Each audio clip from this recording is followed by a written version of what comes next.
All right. All right, Hotep, everybody. Hey, how's everybody doing? This is Michael Imhotep, founder of the African History Network, host of the African History Network show.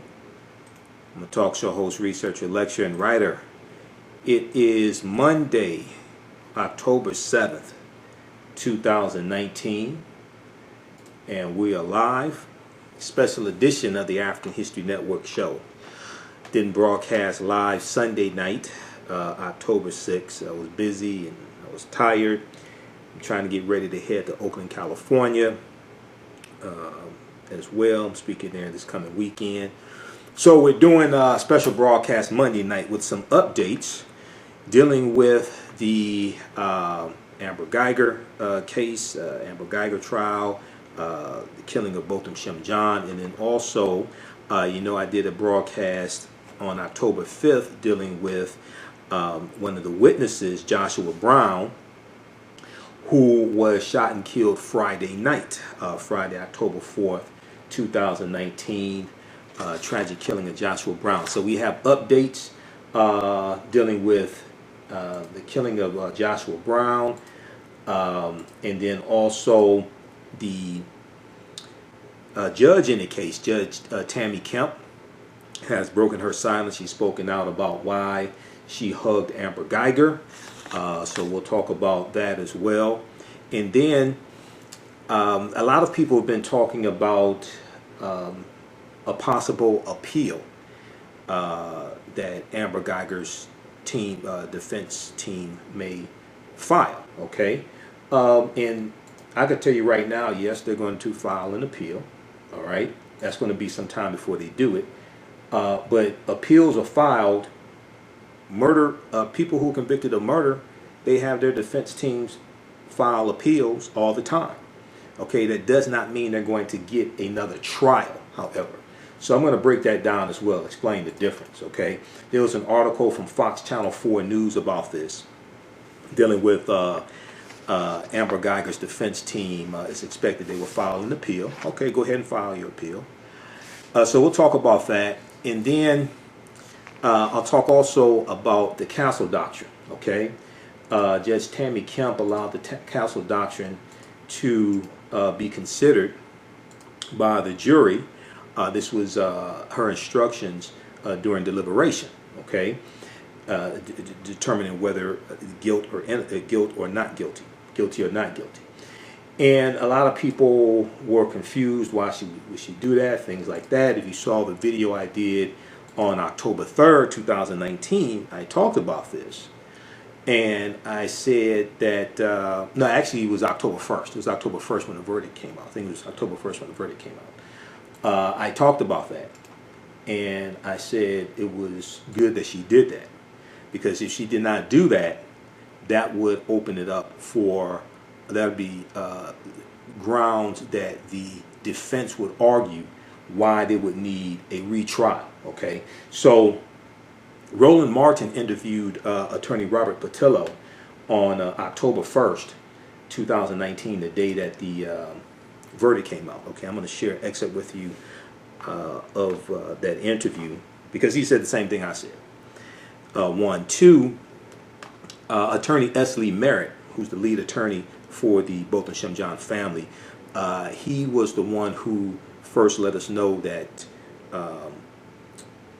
Joshua Brown had been killed. Okay, and he did an interview with lawandcrime.com, and he also has an update on his Twitter page. I'll share those updates with you as well. Okay, all right. So everybody share this broadcast on your Facebook page. Invite your friends to tune in. Also, I just shared it. Also, so we have a lot of information to cover and not a lot of time to do it in as well. So I want to jump right into this. I was wanted to broadcast early today, but I was tired and I was going through reviewing a lot of information and pulling together my notes and everything. So getting ready for this. All right. So who we have here? Tommy, Darren, Ariana. Who's that? Arena, Don, Eric, just a few of the people watching, Bonita. All right, so let's jump into this. Now, this morning on the Tom Joyner Morning Show, October 7th, Roland Martin interviewed one of the attorneys in the case, one of the attorneys for the family, attorney Daryl Washington. And Daryl Washington talks some about the killing of Joshua Brown as well. So I'm going to share an excerpt of that interview also. And that you can find an interview at blackamericaweb.com and also at Roland Martin's YouTube channel on Facebook, Roland Martin. So let's look at the first article here, because I have a number of them. Let's look at the article from CBSnews.com. CBS News has an article from October 7th. Slain witness in ex-cop's trial would have testified in civil case against Dallas police. Slain witness in ex-cop's trial would have testified in civil case against Dallas police. Okay, so this is talking about Joshua Brown. Now, one of the things that I talked about in my October 5th broadcast, and we got more information between, I guess, yesterday and today, between yesterday and October 7th, from attorney Lee Merritt, is that Joshua Brown was the victim of gun violence in 2018. He was shot, and the person standing next to him was killed. Okay, so one of the reasons why he was fearful when it came to gun violence and fearful around testifying and things like this is because he was a previous victim of gun violence. So if we look at this article here from CBSnews.com, and I'll post the links of the articles here on the thread of the broadcast. Dallas police say they are investigating Friday night's shooting and so far do not have any suspects or a motive. Okay, so the attorney for Botham Shem-John's family is also the attorney for Joshua Brown and his family, and say he should have been protected after he testified at Amber Guyger's murder trial. The Botham Shem-John family has filed a civil case, a civil lawsuit against the city of Dallas for the murder of their son, Botham Shem-John. Attorney S. Lee Merritt says Joshua Brown would have been one of their first witnesses. Okay, so his testimony helped prosecutors piece together the events of Botham Shem-John's murder. This is when he testified on September 24th at the Amber Guyger trial. Okay, so on the witness stand, Joshua Brown recalled feeling startled when he heard the gunshots that will ultimately take Botham John's life. Now the John family and their attorney, Lee Merritt, are demanding answers.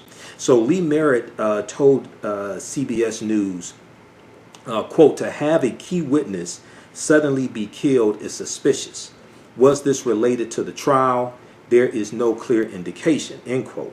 Now Joshua Brown took the stand in Amber Guyger's trial and gave emotional testimony about the night Botham John was killed, September 6, 2018. Joshua Brown said he was in a hallway when he heard two gunshots. The shooting that killed Joshua Brown happened at a different apartment complex, however, than the one where Amber Guyger and Botham John lived. So Joshua Brown has moved away from the Southside Flats apartment where he lived, and he was a neighbor of Botham Shem-John, and Amber Guyger lived on the floor below. So he doesn't live there anymore, and a lot of people have moved away from those apartments also. Attorney S. Lee Merritt has talked about this. So Friday, when the shooting happened and it was being reported the next day, Saturday, it wasn't, well, it was reported the next day, Saturday, it wasn't clear exactly was he at the apartment where Botham was killed, at that apartment building, or another apartment building. Okay, so he doesn't live at the apartment building where Botham was killed. All right, so the shooting that killed Joshua Brown happened at a different apartment complex than the one where Amber Guyger and Botham John lived. Witnesses described hearing several gunshots Friday night, October 4th, 2019, and seeing a silver four-door sedan speeding away from the parking lot.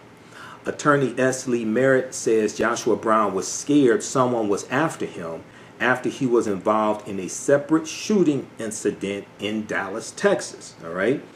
Merritt said, quote, and I'm looking at the screen and also my notes because I have all these articles printed up and marked. I have my notes marked, okay, so just bear with me here. Quote, he had been shot less than a year ago and someone standing near him was killed, end quote. Quote, he was reluctant to testify in this case because he had been shot at and he thought some people might want to do harm to him, end quote. All right. So these details here we didn't necessarily know Saturday. We knew that I remember reading something about him being involved, having been shot previously, but we didn't know exactly some of the details about this. Okay. Now, asked if the police could have offered Joshua Brown protection, Esley Merritt said, quote, if he had concerns for his safety, then the city, the county had an obligation to ensure that those concerns were met, end quote. Okay. Now, Joshua Brown was working in roofing and also property management because he owned some Airbnbs. And I reported on that October 5th. So check out the October 5th broadcast where I went deep into this. Be sure to follow us here on Facebook, The African History Network, The African History Network, and also on YouTube at Michael Imhotep, Imhotep on YouTube. Okay, so that's the first article. That is from CBS News. And let me see, they have a video in here. They have a video in here you can watch also for more information. Let me post this link here. I want to go to this article from lawandcrime.com. Lawandcrime.com has an article from, which one is this one? They have a new one from October 7th. October 7th. Attorney for Botham Jean's family slain witness would have been called to testify against city and civil case. Okay. Now, I'm going to skip over some things that are redundant for the sake of time here. All right. But one of the things they talk about is Lee Merritt. And let me pull this up here. Yeah, here we go. So I have it up here already pulled up on the screen. So Lee Merritt said, quote, he was reluctant to testify in this case because he had been shot at and he thought some people might want to do him harm, end quote. Now, Joshua Brown was shot in the foot in an incident in 2018 outside of the Dallas Cabaret Strip Club, according to WFAA Channel 8 there in the Dallas, Texas area. And WFAA has some very, very good reporting on this case. I've read numerous articles going back to the day after the killing happened, going back to September 7th, 2018. I've read numerous articles from WFAA Channel 8. Okay. All right. So Nicholas Shaquan Diggs was killed. All right. This was going back to 2018. He was someone that was standing near Joshua Brown. When Joshua Brown was shot. Joshua Brown was shot in the foot. Nicholas Shaquan Diggs was killed. Kendall Deshaun Morris was indicted for murder and aggravated assault over the incident and is out on bond, said the outlet WFAA. Okay. So these details we didn't have the day after Joshua Brown was killed. Okay. There's no public substantive evidence to support the claim that Joshua Brown was killed as retaliation for testifying against Amber Guyger. What we do have is very striking timing. So we know Amber Guyger was convicted October 1st, 2019, etc. Okay. And that is Law and Crime. That's the reporting from Law and Crime. So in here they have an article from WFAA Channel 8 and a link to that article. The name of that article from WFAA Channel 8 is Slain Witness in Amber Guyger's Murder Trial was prior victim of gun violence, sources say. That's an updated article. I already read the original article. I'm going to give you that link as well. Check that out also. Because as more information comes out, well, as days go on, more information comes out, okay? And so if you watch the October 5th broadcast I did, I'm not quick to jump and start making accusations and things like this and don't have evidence to make accusations. Okay, a lot of people just automatically assume it was retaliation, stuff like that. Could be, doesn't have to be. It could be stuff that we don't even know about. And that doesn't mean that Joshua did something wrong. Okay, I want to make that clear. That doesn't mean Joshua did something wrong or wrong somebody. We don't know what it is. It could be anything. Okay, I've been doing this for a long time. Been doing radio 9 years. I've studied a number of different cases, studied a number of different police shootings and cases in general. And you think it's one thing, and come to find out it's something entirely different. All right, so that's why I don't just go out and start making accusations. Okay. So I posted that article there from WFAA. Check that out as well. Slain witness in Amber Guyger murder trial was prior victim of gun violence, source says. Okay, Joshua Brown, 28, was a witness in the murder trial. Okay, let me see here. Anything new? Dallas police issued a statement Sunday afternoon saying that Joshua Brown was shot multiple times in the lower portion of his body. Dallas County Judge Clay Jenkins tweeted that Joshua Brown was not shot in the, quote, mouth or head, end quote, was not shot in the mouth or head. Jenkins vowed, District County Judge Clay Jenkins vowed the city and the county would, quote, work to ensure a transparent and thorough investigation of the murder of Joshua Brown, end quote.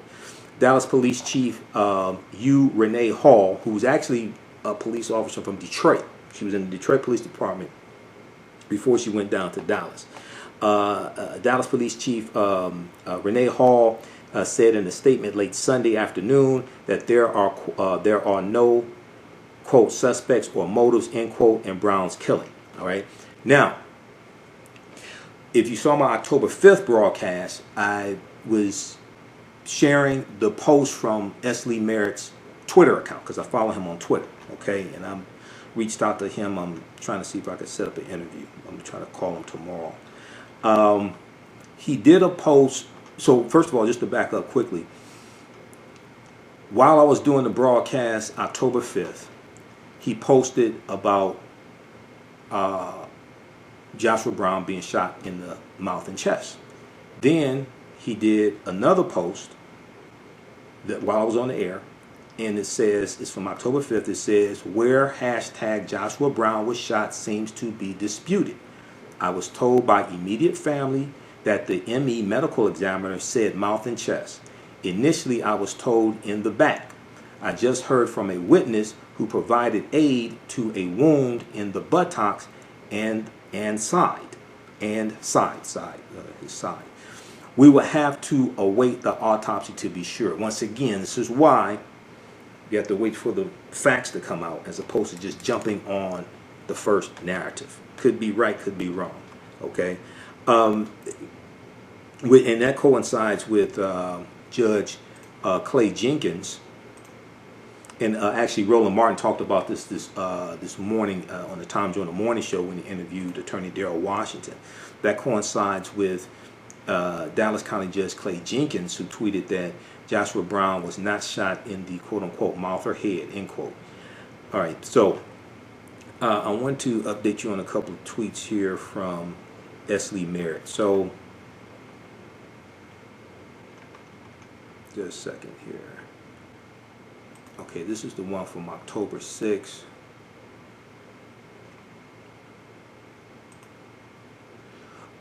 S. Lee Merritt said, figuring out what happened to Joshua will take something we just haven't mastered yet, unity. So he said in this October 6th post, he said, we are under constant attack as a community, but we seem to have only mastered fighting each other. I don't know who killed Joshua Brown. He was truly a genuine soul that was loved deeply by his family and friends, and I will work to get to the bottom of his murder. In the meantime, I've watched a pattern emerge. It goes like this, quote unquote, they attack our community, we respond by attacking each other. Okay, they attack our community, we respond by attacking each other. Take the Amber Guyger trial, for example. It revealed corruption at every level in the city of Dallas. Amber Guyger's partner, Martin Rivera, openly admitted destroying evidence, violating departmental policy, committing perjury.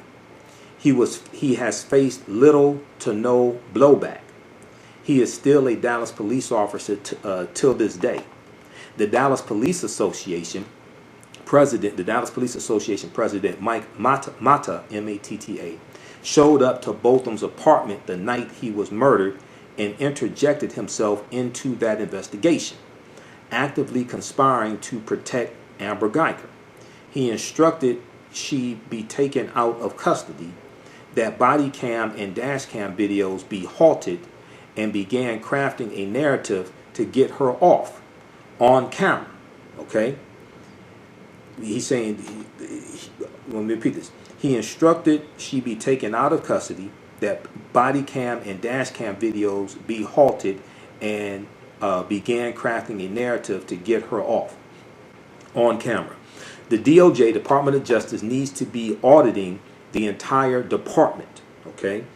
We should be hounding, now the auditing the department. Now, that is called an investigation into the patterns and practices of police departments. Thanks to Donald Trump and his attorney generals, first Jefferson Beauregard Sessions III, former U.S. Senator to Alabama, and now his handpicked attorney general, William Barr, who auditioned for the job as attorney general by writing a 19-page unsolicited essay talking about the powers of the president and the president can't be indicted and all types of nonsense like this. Okay, that the woke, but like 99% of legal scholars say is ridiculous. This is who is attorney general. This is who is attorney general now. This is an example of how elections have consequences, because the president nominates the attorney general, and the attorney general is confirmed by the U.S. Senate. U.S. Senate led by Moscow Mitch McConnell of Kentucky, and it was Republicans who largely confirmed William Barr. So Donald Trump and his attorney generals have taken a hands-off approach to policing. They're not having any more investigations into the patterns and practices of police departments like you had 24, 25 times under the Obama administration. Because there were more investigations of police departments under President Obama than any other previous president. Going back to about 92 because of the Rodney King beating. That is when Congress gave the Department of Justice the power to investigate the police departments and then enter into consent decrees. Okay, consent decrees. So Jeff Sessions, just show you how elections have consequences, and we don't understand this. Okay, and this is what I was trying to explain to people in 2016, and unfortunately many of our people still don't understand this today. All right, what happened was that Jeff Sessions, when he became Attorney General, he said that they were basically going to take a hands-off approach to investigating police departments. And this is what they've done. All right, so Botham Jean's mother talked about how there's corruption in the Dallas Police Department, and that corruption needs to be dealt with. Okay, now his family doesn't live here in the U.S. They're not from the U.S. They're from the Caribbean island of St. Lucia. So they've already gone back home. Okay? This is what people have to understand. St. Lucia, if you Google St. Lucia and you look at Britannica.com, because a lot of people don't know this. A lot of people think his family lives here. No. Botham lived here. He went to work for PricewaterhouseCoopers. But Botham wasn't born here. Botham was born in St. Lucia. He came here, I think maybe he came here to go to college, but he came here to work for PricewaterhouseCoopers, the accounting firm that he worked for. He's not from here. His family is not from here. Also, his family is a prominent family in St. Lucia. So St. Lucia is a Caribbean island that is 85% black. According to the 2010 data on St. Lucia at Britannica.com, the white population of St. Lucia is 0.6%. Less than 1% on the island of St. Lucia. Okay, so it's a black nation. Okay, so their whole understanding, when you come from a black nation like that, and I don't even know what that's like. All right, when you come from a black nation, your whole understanding of a lot of things is totally different. Okay, so research St. Lucia, Lucia. The Department of Justice. So this is Attorney S. Lee Merritt. His Twitter post from October 5th. The Department of Justice needs to be auditing the entire department, referring to the Dallas Police Department. But it's not going to happen under this administration. Oh, it ain't going to happen. we should be hounding the mayor and police chief nonstop to clean house. We are not, though. The vast majority of our bandwidth has been directed to telling an 18-year-old how to properly grieve. Now keep in mind, so that's Brant. That's Brant John, Botham's brother. Brant was 17 years old when his brother was killed. Okay? We have to understand this. Okay, so the black female judge, Judge Tammy Kemp, that prevented the Texas Rangers from tanking, T-A-N-K-I-N-G, tanking this case with their biased conclusions, is currently being destroyed socially and under formal review professionally because she had a human moment after the case was completely over. Now this ain't somebody who's a bystander in the case. I want you to understand this. This is why a lot of these people putting this bullshit out here on social media needs to go do some research before they do this nonsense. Now this is S. Lee Merritt. He knows more about this case than most of these people doing videos and memes about the case. I've read about 80 articles on this case. I've read the affidavits from the Dallas Police Department, Texas Rangers, all that stuff. I know more than most of the people putting this stuff out. He knows more than me. This is him. He was in the court every damn day. This is him saying this. This is not me. Follow him on Twitter at Merritt Law, Meritlaw, Merritt Law, Attorney S. Lee Merritt. He knows more about this case than, with the exception of maybe the prosecutors, but even he probably knows more about this case than the prosecutors. This is him saying this. He was in court every day, and he's breaking this down. Follow him on Twitter, okay? So you can get this information directly from him, somebody who knows what the hell they're talking about. All right, so the black female judge that prevented the Texas Rangers from tanking this case with their biased conclusions is currently being destroyed socially and under formal review professionally because she had a human moment after the case was completely over. And I watched, one of the things I was doing today, I was watching some interviews that the family did and Attorney S. Lee Merritt. So there was one interview, let's see, Global News, where is that? It's on YouTube. Global News, October 4th, 2019. Watch this video here. Botham John's family thanks community for support, reacts to video of brother hugging Guyger. It's like 6 minutes, 34 seconds. Watch that full video, okay? And let's see. And S. Lee Merritt, Attorney S. Lee Merritt is there and talking. He's talking about Judge Tammy Kemp giving the Bible to hugging Amber Guyger and giving the Bible to her. Now, nobody's ever seen that happen before. I'm not a big fan of it, but at the same time, I was not in the court. S. Lee Merritt was.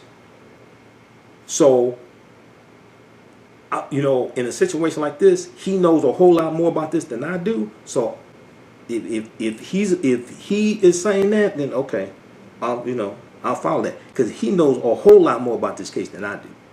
And I've read 80 articles. I've done extensive research on this case. But if he's there in the court, he knows what the mood was. He was in court every day. So, you know, that's why I haven't attacked her. One, I wanted to hear from her. Two, I've been listening to him. He knows a whole lot more about this than these people putting this bullshit out here.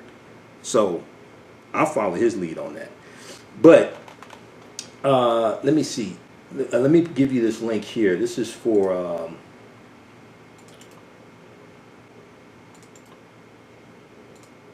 okay, this is the WFAA. I'm sorry.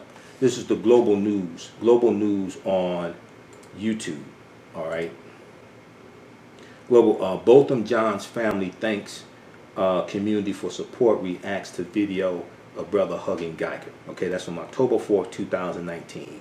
Global News. You can watch that. We posted that link there. Okay. So most people, this tweet here from S. Lee Merritt, and he's breaking down what's taking place. Most people are not talking about this and don't even know about it. That comes from a lack of research. Let's continue. The black female judge that prevented the Texas Rangers from tanking the case with their biased conclusions is currently being destroyed socially and under formal review professionally because she had a human moment after the case was completely over. Why are we so anxious to attack black women while ignoring glaring injustices? Because see, most of these people talking about the judge, they ain't talking about the corruption in the Dallas Police Department. How many memes, the same people who putting this nonsense out here about the judge, how many memes did you put out about the corruption in the Dallas Police Department? I wonder why. Because that's what Botham's mother was calling out. The corruption in the Dallas Police Department. This is what S. Lee Merritt is breaking down. Now, if you missed my October 5th broadcast, I think it was in that one. Yeah, the October 5th broadcast, I talked about this, right?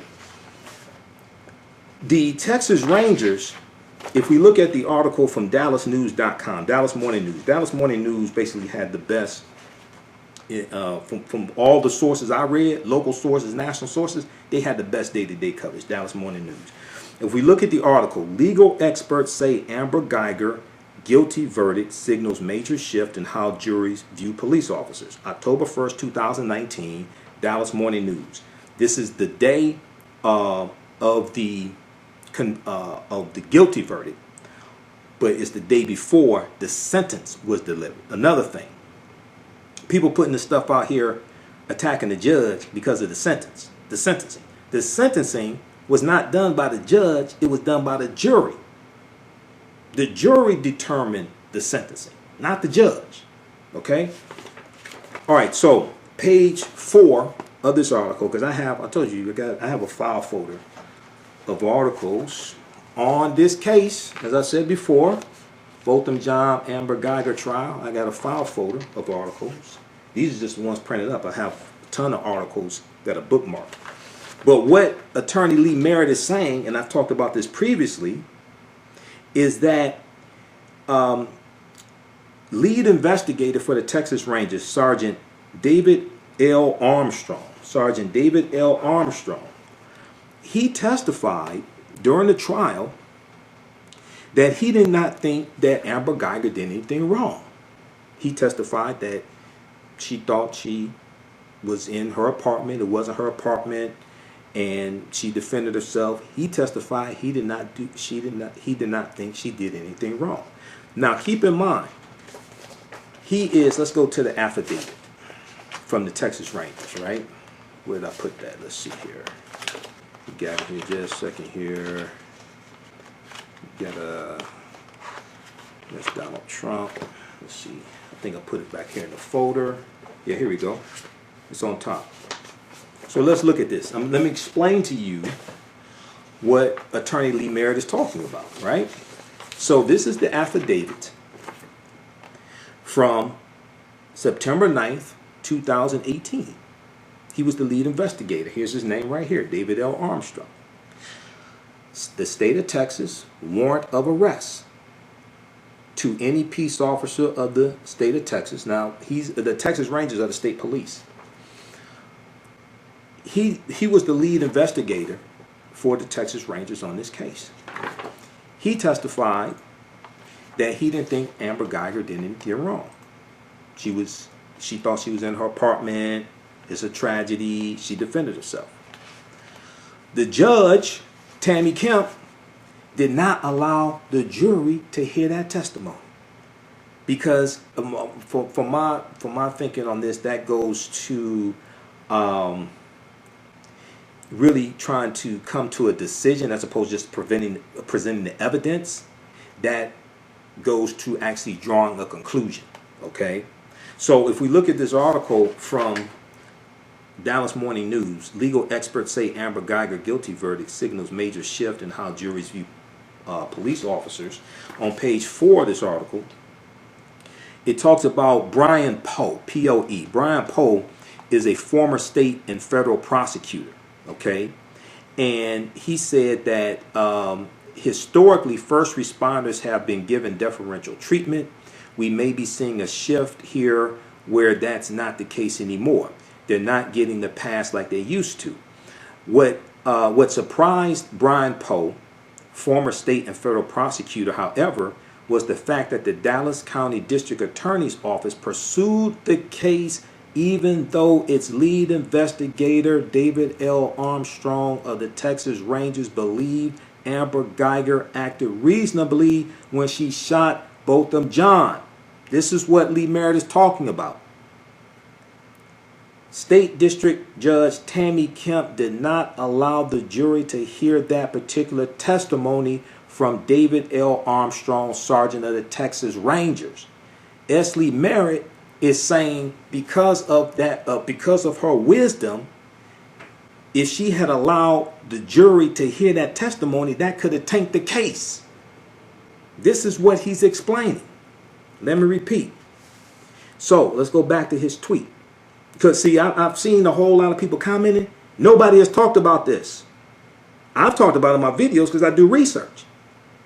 All these damn memes floating around, you ain't seen nobody talk about this. I wonder why. This is S. Lee Merritt, attorney S. Lee Merritt. The black female judge that prevented the Texas Rangers from tanking this case with their biased conclusions is currently being destroyed socially and under formal review professionally because she had a human moment after the case was completely over. This was after the sentence was rendered that she hugged Amber Guyger. And so I may disagree with it. We haven't never seen that before. But S. Lee Merritt was there every day. He said she had a human moment. I'll go with his lead on that. He knows more about this than I do. All right, so because she had a human moment after the case was completely over, why are we so anxious to attack black women while ignoring glaring injustices? Why are we so anxious to attack black women while ignoring glaring injustices? I've read articles condemning my office's financial interests in this case. Our community has joined in, reaffirming the greedy black lawyer caricature that white supremacists use to denounce justice efforts. Now Joshua Brown is dead, and instead of coming together, trolls have gone so far as to say his blood is on my hands, referring to S. Lee Merritt personally. His blood is on, the trolls are saying that Joshua Brown's blood is on S. Lee Merritt's hands. We have real enemies. We have real work to do. We have to stop this self-destructive tendency to implode and fight each other. Let's bring the fight to them. It will require something rare. Unity, U-N-I-T-Y, unity. Hashtag it's on us. So I'm going to post a link here to this tweet from attorney S. Lee Merritt on Twitter. And because you're not going to hear this from a whole lot of other people. And if you go watch my October 5th broadcast, I already broke down, and I think I did it October 3rd as well, because this article is from October 1st. So I think I did it October 3rd. I think I did it in the October 1st broadcast. I know I did it October 3rd and October 5th. I talked about this, and how Judge Tammy Kemp did not allow the jury to hear the conclusion of Sergeant David L. Armstrong of the Texas Rangers that Amber Guyger did not do anything wrong, because that is, he's not presenting evidence, he's drawing the conclusion. Okay, so check all this out. All right, now there was another one from Misha said exactly. Okay, let's go quickly. I'm going to share this other. That was from October 5th. That was from October 5th from S. Lee Merritt. Okay. There's one from October 6th and one from October 7th. I'll share those with you in just a second. Let's go quickly to some of your comments here while they're scrolling. Let me just acknowledge some people who we have here. Mark. Let's see. We got Mark, Nikki.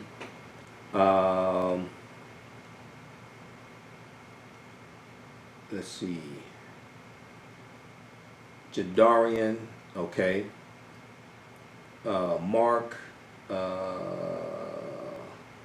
you can be angry with both the injustice and a supposed human moment for a convicted movement. Yeah, but the question is what you're going to do about it. Vincent, don't give out the sentence if that was correct. Said I disagree. The jury gave out the sentence, not the judge. Go research this case. The jury gave out the sentence. Now they should have given more time because the prosecution wanted 28 years. They should have given out more time. But when you actually go research this case, the jury was the one that gave out the sentence, not the judge. The jury did the deliberation. They determined, when I say that, they determined how long, how much time she would get. Okay? That's why you got to go research this case.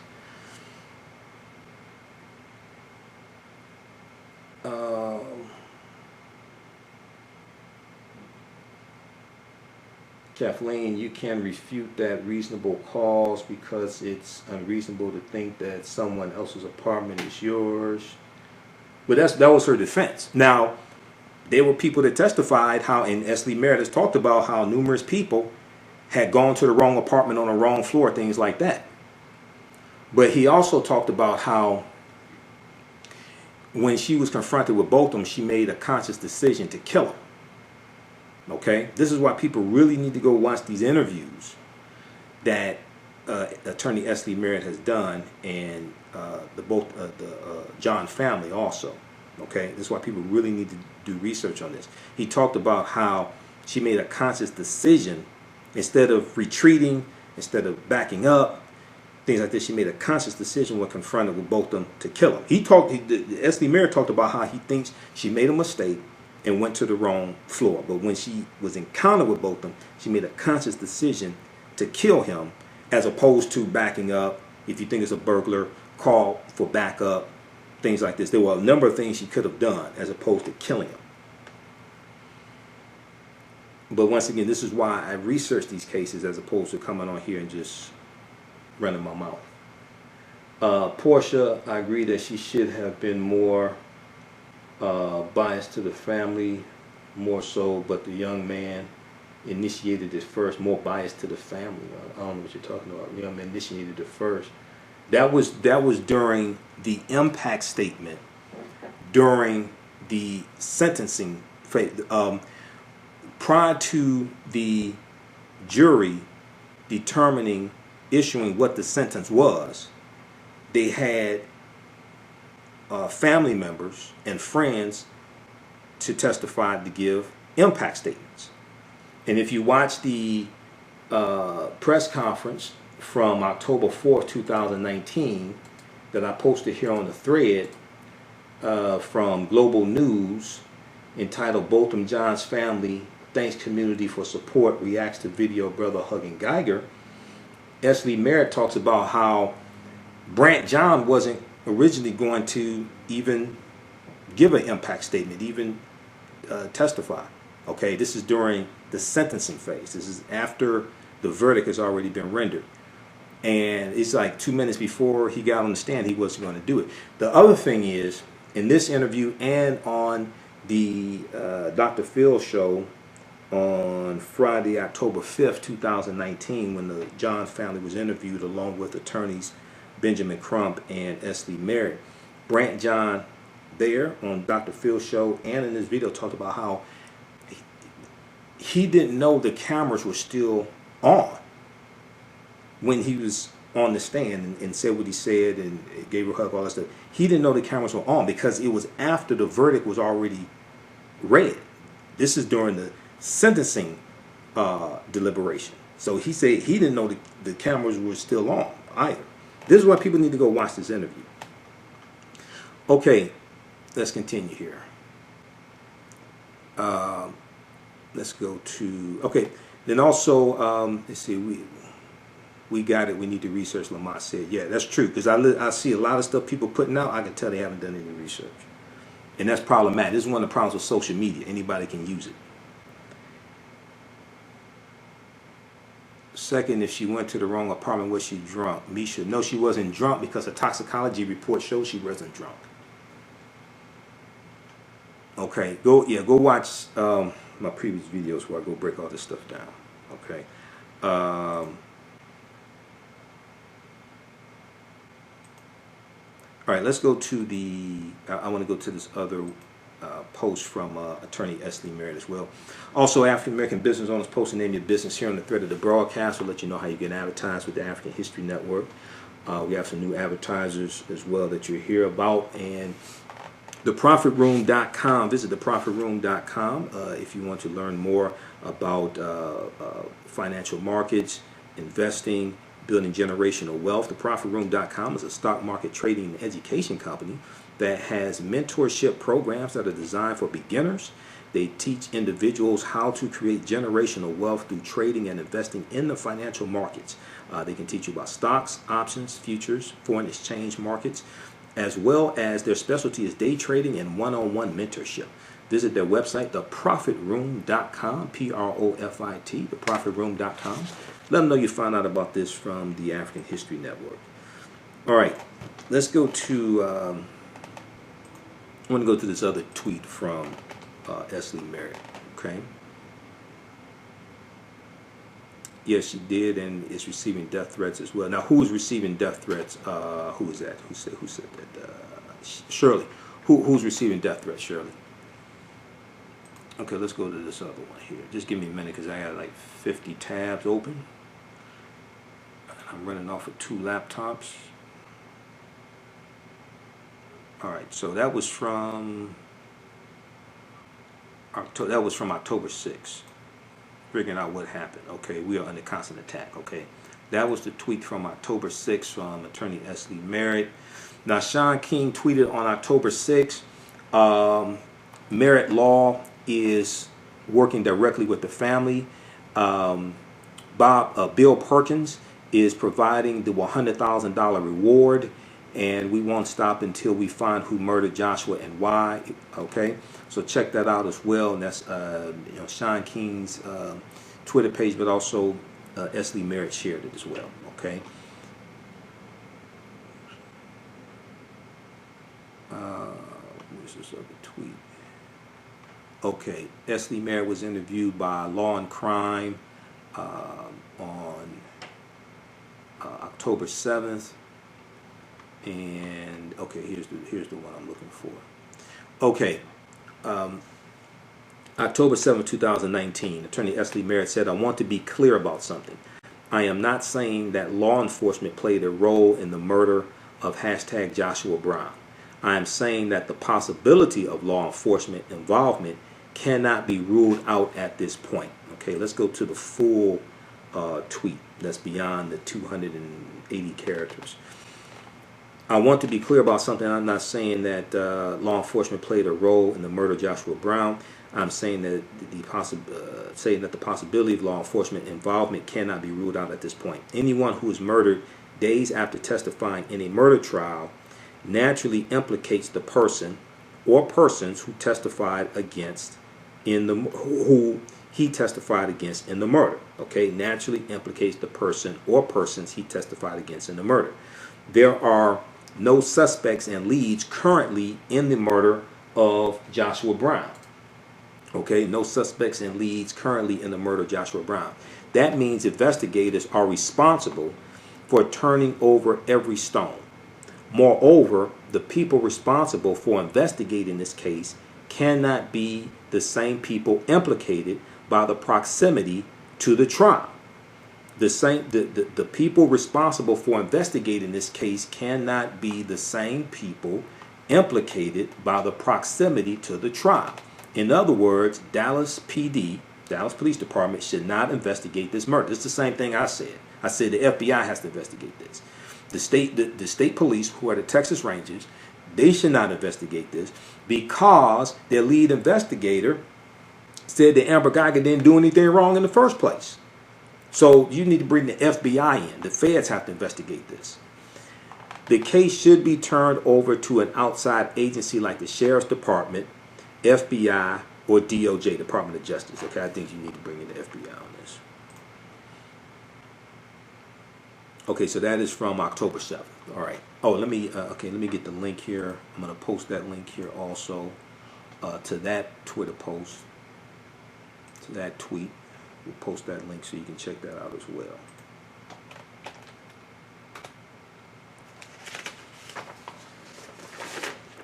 All right, let's continue. Okay, so we got this one from Law and Crime. I dealt with that one as well. All right. 2 articles down. Now, let's go to the appeal. Fox Now Channel 4 in Dallas, Fort Worth, Texas, has an article dealing with the appeal. Okay. And we'll go to that in just a second here. Let me look at some more of your comments. Also, if you like this type of information, you can donate to the African History Network. PayPal.me/the AHN Show. PayPal.me/the AHN Show. That helps us keep doing the research, stay on the air, broadcast our Sunday night show. Helps cover expenses when I have to travel out of state also and speak out of state as well. PayPal.me/the AHN Show. Or at our website, AfricanHistoryNetwork.com. All right, Misha said, I don't think she was brought in immediately. Okay, she was responding to somebody. Do you believe the toxicology report was correct? Can't remember if she was brought in immediately when she killed him. Okay, and then also, she had just gotten off of work about 30 minutes to an hour prior to that as well. After following Sandra Bland case for Texas law enforcement, for a while, Texas law enforcement are incompetent, dirty, and corrupt, Nikki said. Well, this is why S. Lee Merritt, if you go and read that tweet from October 6th from S. Lee Merritt, this is why he's saying there needs to be an investigation into the Dallas Police Department. This is the same thing Bolton Shem John's mother, Allison, I think is her first name. This is the same thing she was calling for as well. Okay, Miles. The prosecutor had plenty of evidence showing Amber not looking concerned about her killing an innocent man. Okay, he's responding to Pamela. All right. Just a second. Let me look at some of your comments that are not private conversations that you're having with somebody else, okay?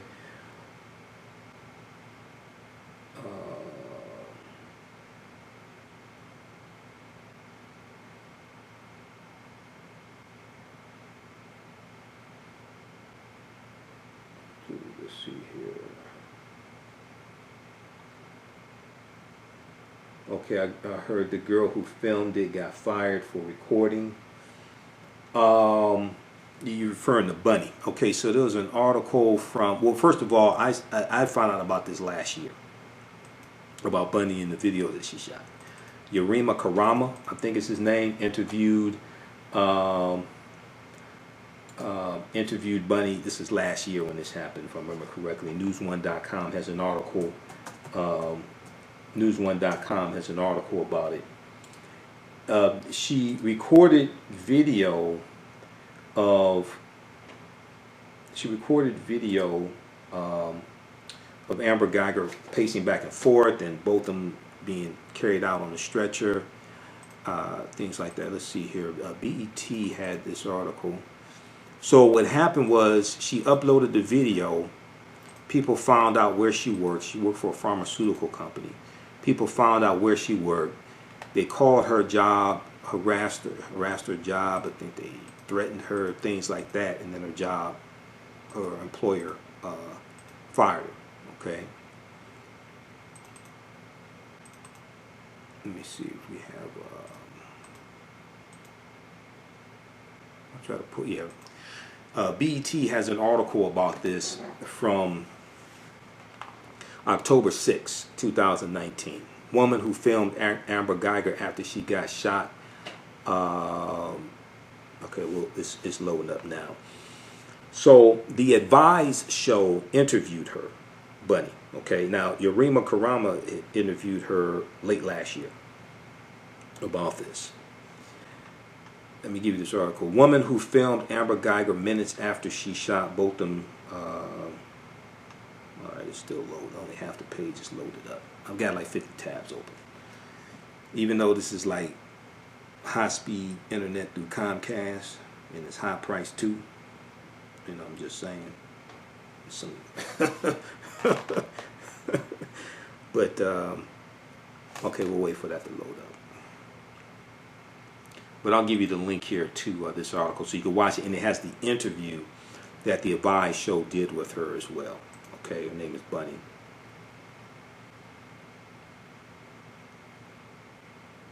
All right, so that's loading up.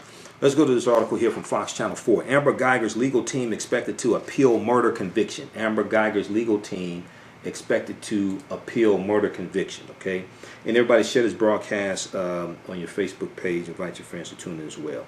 Now, this is from October 2nd, 2019. Legal experts believe Amber Guyger's legal team will likely appeal her murder conviction. Okay, now, as I explained to people on my Facebook page today, people who are convicted of murder appeal. They have their attorneys file an appeal all the time, every day, all day. People who are convicted of crimes who are in prison do this. Just because you file an appeal does not mean you are going to be awarded a second trial. People file appeals all the time. You have a right to file an appeal. Okay, so what? Now, skip over that redundant stuff. Now, trial, so although Amber Guyger's trial is done, the case is likely far from over. Trial observers like defense attorney Heath Harris are looking ahead to what could happen when Amber Guyger's murder conviction, looking ahead to what could happen with Amber Guyger's murder conviction in appeals court. Now, Heath Harris is not affiliated with the case. He has experience, however, as a former prosecutor on police cases and believes Amber Guyger's attorneys will move aggressively to get a new trial. Attorney Heath Harris said, quote, they're going to throw everything just like they did in this trial. They're going to throw everything they have at the appellate court, hoping something sticks, hoping something gives them another chance at retrying the case. Now, there is a lot to go through in the court record, transcripts of 7 days, testimony, and closing arguments. The background of jurors and witnesses, and every motion allowed and denied by Dallas County Judge Tammy Kemp. The appeal sentence could possibly start with the judge not allowing the trial to be moved out of Dallas County. Now, so at the beginning, Amber Guyger's defense team was asking for a change of venue. They argued they could not get a fair trial. They argued there's too much media coverage. They argued, the people are angry. They're activists protesting things like this. Judge, we can't get a fair trial in this county. We need to move. We can't get a fair trial in the city. We need to move it to another venue. Okay? Judge Tammy Kemp said no. Now, Attorney Heath Harris said there's a reason why they did not want it to be here in Dallas County. Obviously, the emotional appeal, you've seen a lot of emotion from the citizens here in Dallas County. Now, during the trial, crucial testimony, this is Fox Channel 4 reporting. This goes back to what I was just talking about from the tweet from Attorney S. Lee Merritt, and I've talked about this in my previous broadcast from October 3rd and October 5th. During the trial, crucial testimony that may have helped Amber Guyger's defense was not allowed in court. Outside the presence of the jury, 2 law enforcement officers said they believed Amber Guyger acted reasonably and did not commit a crime.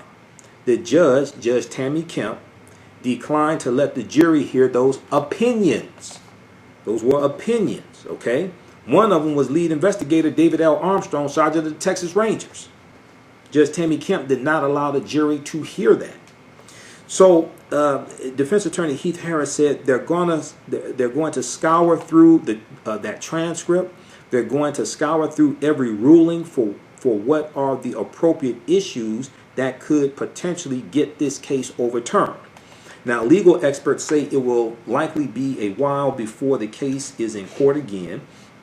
Amber Guyger's legal team will need to do some procedural things like getting transcripts from the trial and presenting briefs to get the process moving forward. Okay, so they can do all that, but they have to find something really significant to say, well, look, there was improper procedure in this trial.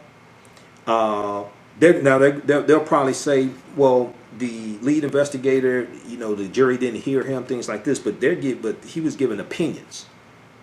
he was giving an opinion saying that Amber Guyger didn't do anything wrong.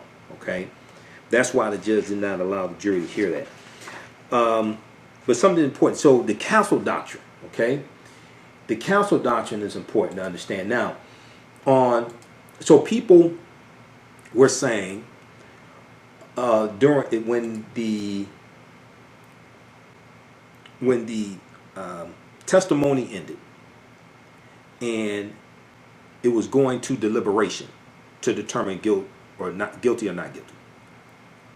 Judge Tammy Kemp instructed the jury that they could take into consideration the Castle Doctrine. The reason why was because Amber Guyger's defense was self-defense. And she claimed that she thought the apartment was hers. Okay? Now, it's not what you think and she's lying, all that stuff. The judge can't instruct the jury to say disregard that she's lying. The judge has to properly instruct the jury on what to consider based upon Texas state law. Once again, this is why you have to understand law. Unfortunately, so many of our people don't understand law. Texas state law states that if you are in your home and there's a threat, you don't have to retreat. It's dealing with the Castle Doctrine, and it deals with self-defense. Okay, you can use deadly force. It's up to the jury to determine whether or not she is telling the truth or lying based upon the evidence. That's up to the jury. The judge can't make that decision because this is not a bench trial. This is a jury trial. The judge has to properly instruct the jury based upon Texas state law that they can take the Castle Doctrine into consideration if they believe that Amber Guyger is telling the truth and she believed that it was her apartment and this is why she defended herself, this is why she shot and all this stuff. Okay? Now, we know that she gave conflicting statements in her affidavits to the Dallas Police Department and the Texas Police and the Texas Rangers. We know that she had other options and didn't have to kill both of them. We understand all that. But the judge has to properly instruct the jury based upon Texas state law. It's up to the jury to determine that. Okay? The jury determined that Amber Guyger was lying based upon the evidence. They determined she was lying. So here is attorney Robert Patillo on the October 1st 2019 edition of Roland Martin Unfiltered. Roland interviewed attorney Robert Patillo, who talked about this and talked about the Castle Doctrine. And I did my broadcast on October 1st, a couple of hours before this. I basically said the same thing. Because I knew what that was about, because I have studied police cases in the past. I've interviewed attorneys about this. So when I heard that she instructed the jury about the Castle Doctrine, I already knew what that was. And this was extremely important for her to give the proper jury instruction, because if she had not done that, then that would give the defense, Amber Guyger's defense team, some grounds to call for a retrial, because they would say that the jury was not given a proper instruction in the first trial, okay, to consider the Castle Doctrine under Texas state law, one, and two, this is an example of why we wanted a change of venue, because we said we couldn't get a fair trial in this county. So that would give grounds, that would give two reasons for them, that would give them a foundation and give some credence to two reasons why they will argue for another trial. All right, so let's go to this clip here. Many folks, of course, were shocked to hear of a Dallas cop being found guilty. But this is the second time in 2 years where a Dallas area police officer has been found guilty of murder. Now, what also surprised people yesterday when the judge allowed the jury to consider the Castle Doctrine, meaning a person can defend themselves when they are faced with danger in their place of residence. but it wasn't hers. Some legal scholars say the reason the judge did that is to ensure that her case could not be granted on appeal. Joining us right now is attorney Robert Patillo. Robert, glad to have you on the show. Are you surprised by this jury's decision? Actually, I wasn't surprised by the jury's decision. What was surprising to me was the tactic of the defense attorney. Most attorneys I've spoken to, and myself included, would have tried to settle this case, would have taken a plea bargain, and not try to present what comes out to a basically silly defense that no jury was going to buy. You saw that just by the quickness of the deliberation and the fact it was a unanimous decision, they didn't continuously ask for additional time. This was a very simple decision for the jury. So I think it'll be interesting in the coming weeks or months to find out what exactly the plea offer was on the table and why the defense didn't take that offer. Well, I don't. Normally, when they plea us offer, we might hear a leak. We might hear it come out. We actually didn't hear that. I'm not even sure even one is pursued, but you're absolutely right. In terms of some people were very surprised by that. But you know what? I think what you had here, though, is you had, again, some people who believe that, look, a cop stands a better chance of getting found not guilty. They roll the dice. Absolutely, and I think this goes a long way in tearing down that presumption, tearing down that wall which exists between the officers and their belief of their impunity in the criminal justice system. Just on its face, the explanation given did not match the facts. The justification which she gave was ridiculous from the beginning. And every juror and every person listening knows that you know when you walk into your house or somebody else's house, and you know the difference between somebody eating ice cream and somebody trying to attack you. And because of these overwhelming facts, I think the jury had no choice but to convict her. I think it is interesting that they did go for the full murder conviction as opposed to the lesser included offense of manslaughter. I think that's a great sign because everything she stated and everything she did indicate that it was not accidental. It was not a case of mistaken identity. She did indeed intend to kill this individual. Some believe that the DA in this case overcharged, that the judge could have actually, they should have gone for negligent homicide, but clearly the jury went along with murder. Well, the testimony of Ms. Guyger herself takes the idea of negligent homicide out of the door. The reason that the DA did not overcharge is that is a jury question. The jury always has the ability to include a lesser included offense in their determination. They chose to follow murder. When Ms. Guyger was questioned and asked, "Did you intend to kill this individual when you pulled the trigger?" her answer was yes. That takes negligence out of the window. It was not an accident. We do not know what her motivation was for killing this individual, but we do know that she did indeed intend to kill them. For this reason, again, this goes back to my question of why they did not take a plea deal, because the facts were so squarely in favor of a conviction. Well, I think you're absolutely right in terms of the prosecutors were very good at asking very specific questions that led to those answers, to your point, that took away that particular issue there. And so I thought that was a pretty interesting. In a moment, we're going to be joined by Ben Crump and Lee Merritt, two of the attorneys for the Botham John family. They'll be joining us in just a moment. So folks, let me know when they're there. I'm going to bring in our panel, of course. We have Kelly Bethea, communication strategist, Dr. Jason Nichols. All right, just a minute here. I need to go back to the clip where he talked about the Castle Doctrine. Let me see something here.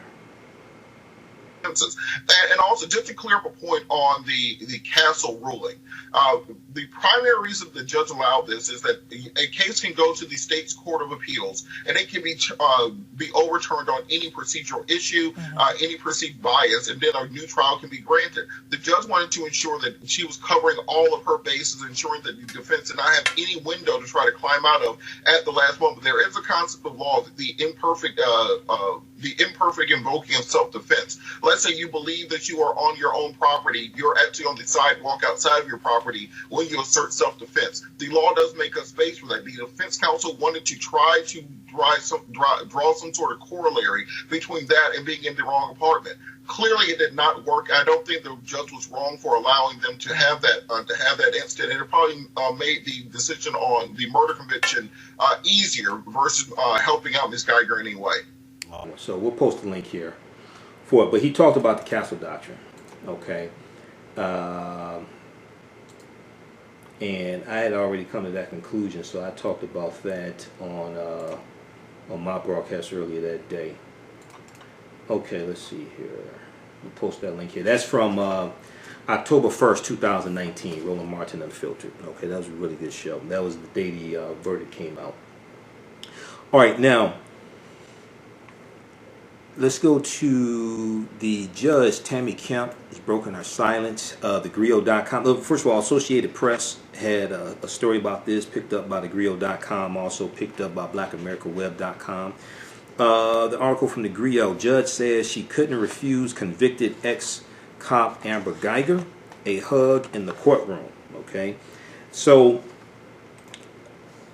let's see. Judge Tammy Kemp says she had never previously acknowledged her Christian faith to a defendant or given one a Bible, but Amber Guyger said she did not have one at the end of her trial for the September 2018 killing of her upstairs neighbor, Botham Jean. In her first interview since the jury convicted Amber Guyger of murder last week, Judge Tammy Kemp said she felt her actions were appropriate since the trial was over and the former officer told her she didn't know how to begin seeking God's forgiveness. So this is after sentencing, after sentencing deliberation, after the sentence is delivered by the jury. This is when this happened. Now, I've never seen this happen before. The three attorneys for the family said they've never seen anything like this happen before. Also, okay, hold on. Are we still on? Just a second here.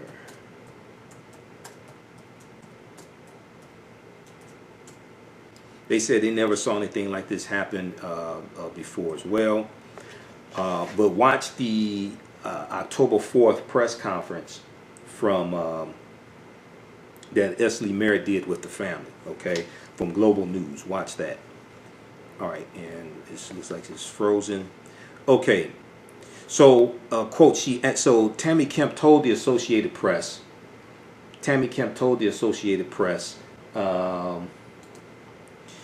She asked me if I thought that God could forgive her, and I said, yes, God can forgive you and has.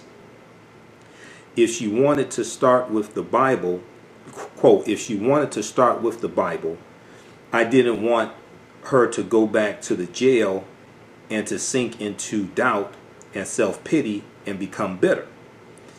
Because she still has a lot of life ahead of her following her sentence, and I will hope that she could live it purposefully.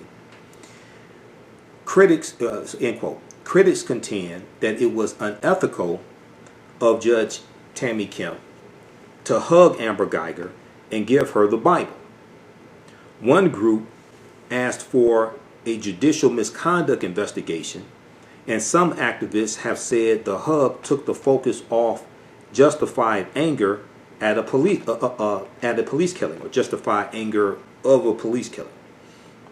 Botham Jean's death drew widespread attention because of the strange circumstances and because it was one in a string of shootings of unarmed black men by white police officers. Amber Guyger, 31, had just worked a long shift and was still in her uniform when she entered Botham Jean's apartment and shot the 26-year-old accountant who grew up in the Caribbean island nation of St. Lucia. As I said before, Botham wasn't from here. His family's not from here. They're from St. Lucia. She testified, Amber Guyger, that she had mistaken his fourth-floor apartment for her own, which was directly underneath his, and that she thought he was an intruder. Now, after Amber Guyger was sentenced and the jury left the courtroom, Botham Jean's brother, Brant John, was allowed to address Amber Guyger directly from the witness stand. He told her he forgave her, etc. Okay, and he thought the cameras was off because the trial's over with. The trial was over with. Okay, at that point that he did that was during the witness impact statement during the sentencing deliberation, but the verdict had already been rendered. Okay, so he told her that he forgave her, and then the two shared a tearful embrace. Soon after that, Judge Tammy Kemp walked over to the defense table to speak with Guyger, who she said went through a quote-unquote marked change after the verdict. Marked change after the verdict. Okay, let me see here. What are we doing?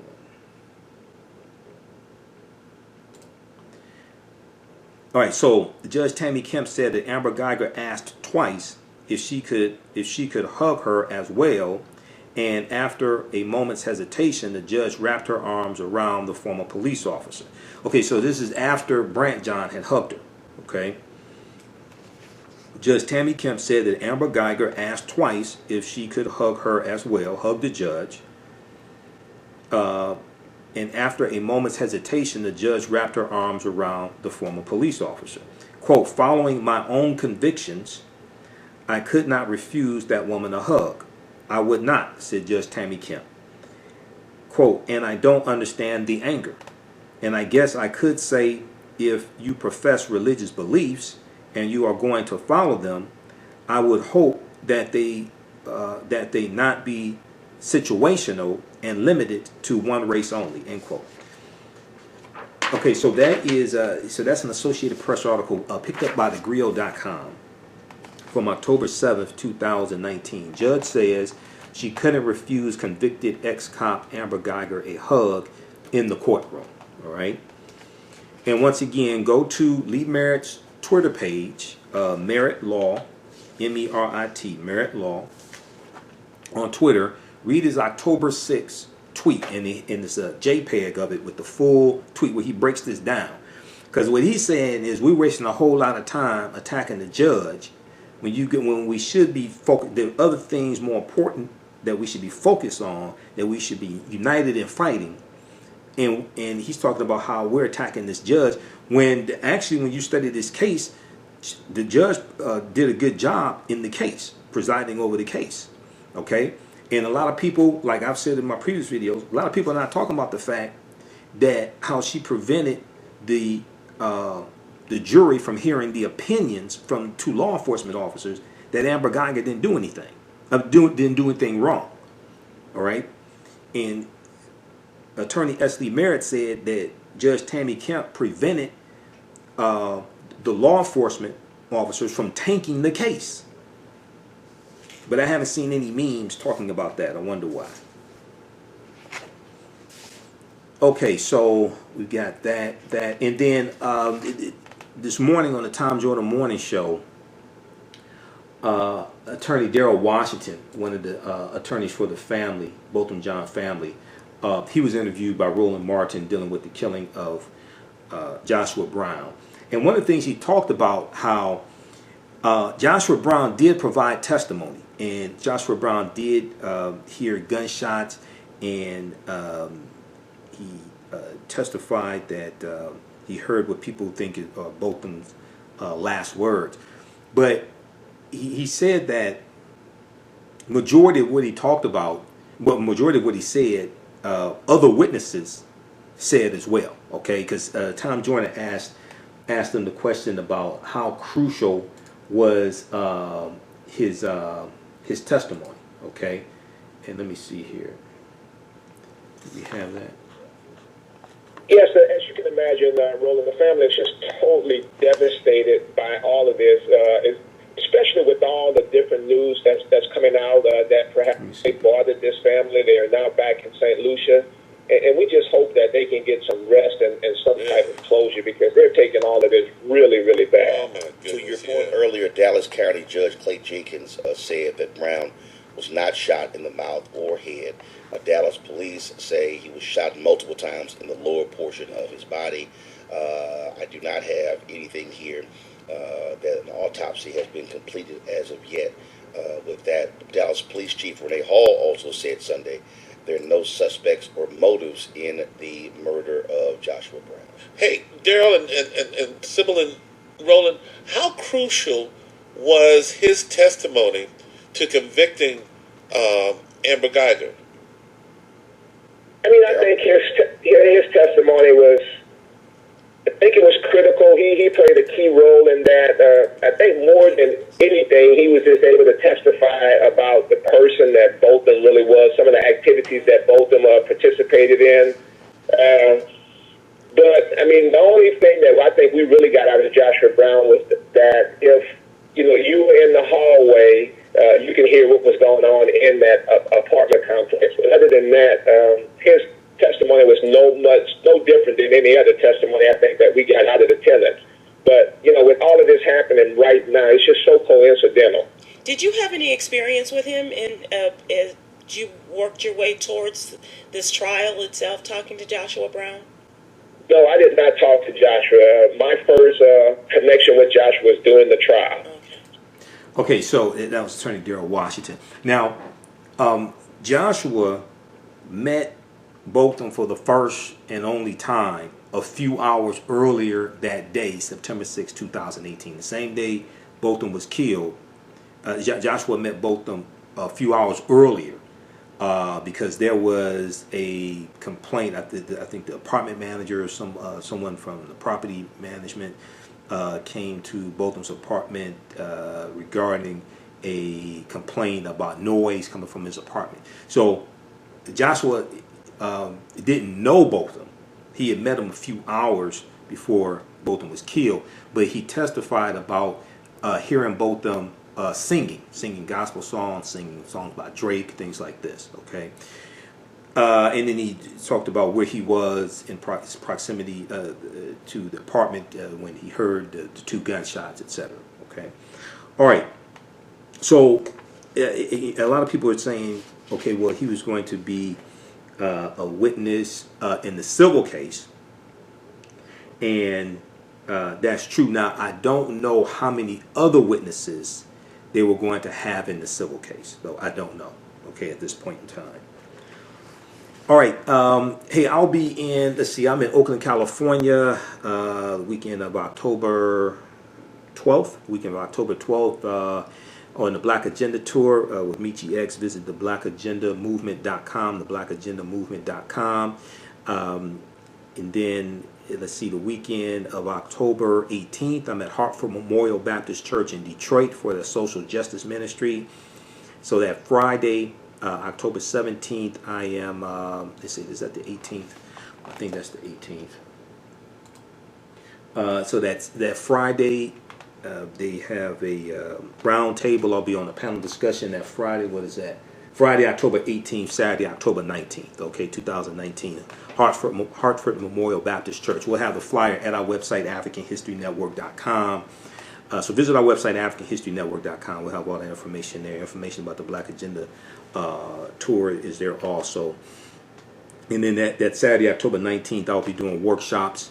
This year's theme is dealing with 1619 to 2019 and Black migrations, 400 years. So I'll be doing a workshop dealing with Black migrations 1619 to 2019, from the Red Summer to the Birth of a Nation to the Red Summer 1919 to the Detroit Race Riot in 1943. Okay, so we'll have the information at our website, AfricanHistoryNetwork.com, with more information.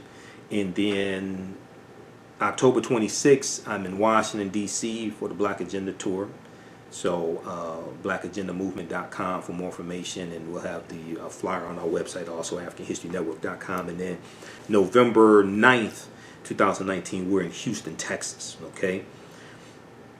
If you like this type of information, you can donate to the African History Network, paypal.me/the AHN show, paypal.me/the AHN show. Also at our website, AfricanHistoryNetwork.com. You can set it up for a recurring donation if you like. Also, if you want to donate 10, 15, 25, 50, 100, what have you. That helps us to keep doing the research, stay on the air, broadcast our Sunday night show, helps pay the bills, helps us, helps when I have to pay the travel also, speak at different events. And then African American business owners, email us at customerservice@AfricanHistoryNetwork.com, customerservice@AfricanHistoryNetwork.com. And we'll let you know how you can advertise with the African History Network. Current promotion, get 3 months for the price of one. Okay, get 3 months for the price of one. So we can help you with that also. Okay, and then my online courses I do on Thursdays: Ancient Kemet, the Moors, and the Ma'afa, Understanding the Transatlantic Slave Trade, what they didn't teach you in school. This is the Year of Return, 1619 to 2019 edition. We deal with thousands of years of history, and we deal with what led to the transatlantic slave trade happening. Okay, so you can visit our website, AfricanHistoryNetwork.com, AfricanHistoryNetwork.com. This is a 9-week, 18-hour online course that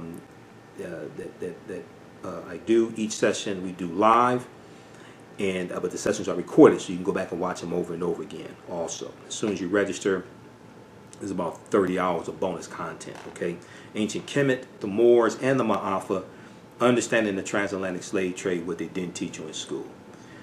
All right, well, look, hey, we have to get out of here. Remember, at the African History Network, we focus on educating, empowering, and inspiring people of African descent throughout the diaspora and around the world, because right now it's correct wrong behavior. What you do for yourself, what you do to yourself, and what you allow other people to do to you and get away with is based upon what you think about yourself. What you think about yourself is based upon what you have been taught about yourself. What you've been taught about yourself is based upon everything you've read, heard, and seen about yourself. So remember, right now is correct wrong behavior. It's not over till we win. Wakanda forever. We'll talk to you next time. Peace.